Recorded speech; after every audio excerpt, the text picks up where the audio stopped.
Two brothers, both beloved, yet placed in rivalry. This is how the story begins. A story older than nations, older than armies, older even than Jerusalem itself.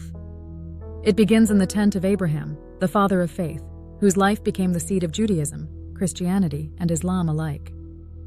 From him came two sons, Isaac, born to Sarah, and Ishmael, born to Hagar. Both were children of promise, both carried the blessing of life, both loved by their father. And yet their paths divided, and the world has been living with the echo of that division ever since. The book of Genesis tells us that Sarah, barren for most of her life, gave her servant Hagar to Abraham so that he might have a child. Ishmael was born of that union, the first son beloved by Abraham. Later, miraculously, Sarah herself conceived Isaac in her old age. But rivalry entered the tent. Fearing that Ishmael would inherit alongside Isaac, Sarah demanded that Hagar and her son be cast out. Abraham, torn with sorrow, sent them into the wilderness with only water and bread. There in the desert, Hagar wept, and Ishmael nearly perished.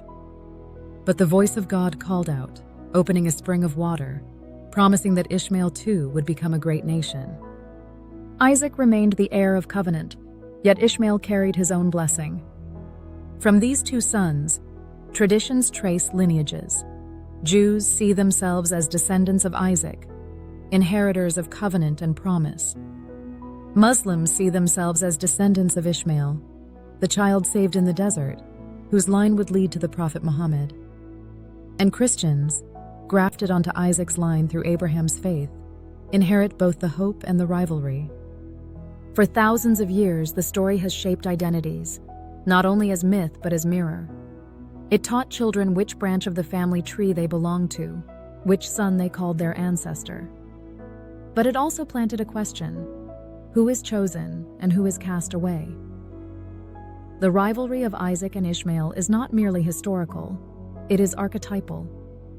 It is the sibling rivalry written into the human heart, the fear of exclusion, the longing to be the one chosen, the pain of feeling displaced by another's blessing. In every family, in every culture, the archetype repeats. One child favored, another overlooked. But in the story of Abraham's sons, the pattern did not remain within a single household. It grew into the identity of nations, echoing down the centuries until it became the undercurrent of today's conflict between Jews and Arabs, Israel and Palestine.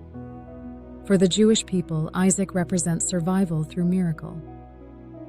His birth was impossible, and yet it happened.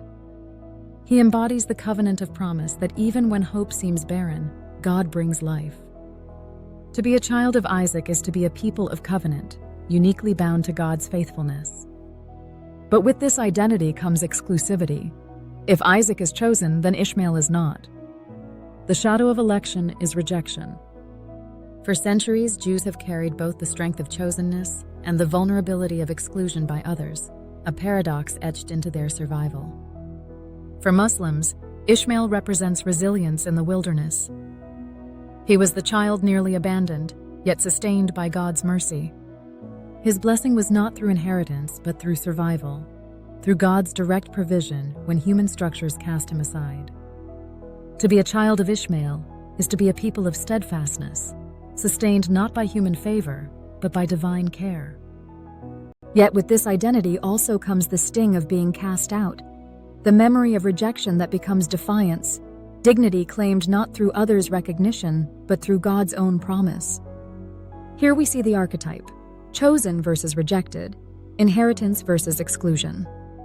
The Jewish story emphasizes the covenant through Isaac, the line of promise secured. The Muslim story emphasizes Ishmael, the son who survived against all odds, whose descendants became a great nation. Both carry blessing, both carry shadow. Each sees itself as affirmed by God, yet often in contrast to the other. When we look at today's conflict through this lens, it becomes clear why it feels so intractable. The fight is not only about borders, not only about politics, not only about security. It is about archetypal identity.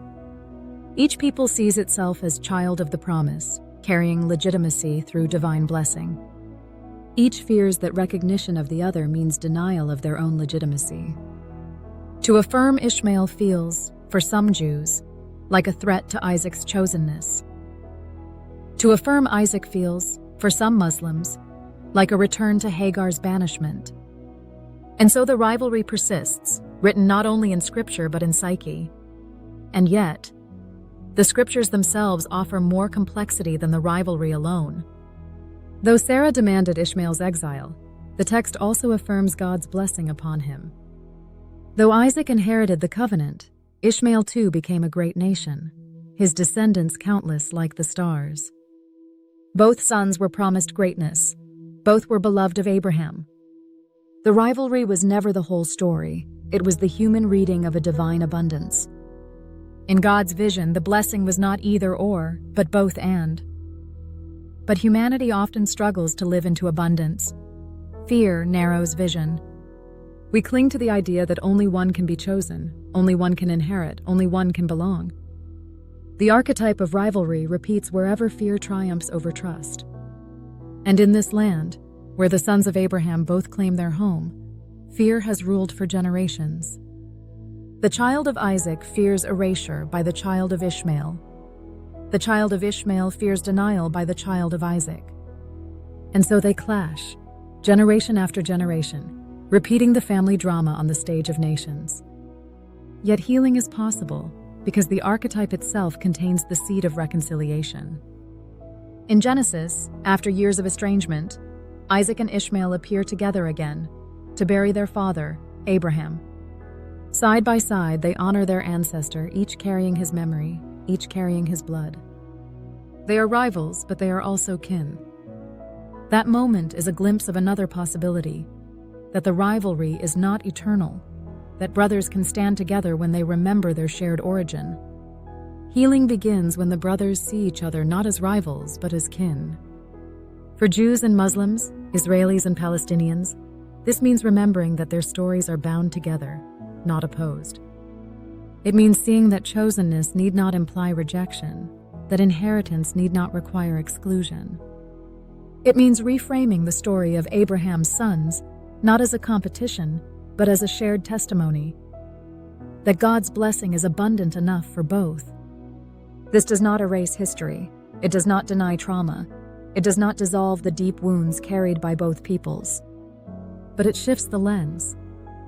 It allows us to see the conflict not as an endless war between enemies, but as an unresolved family feud waiting for reconciliation.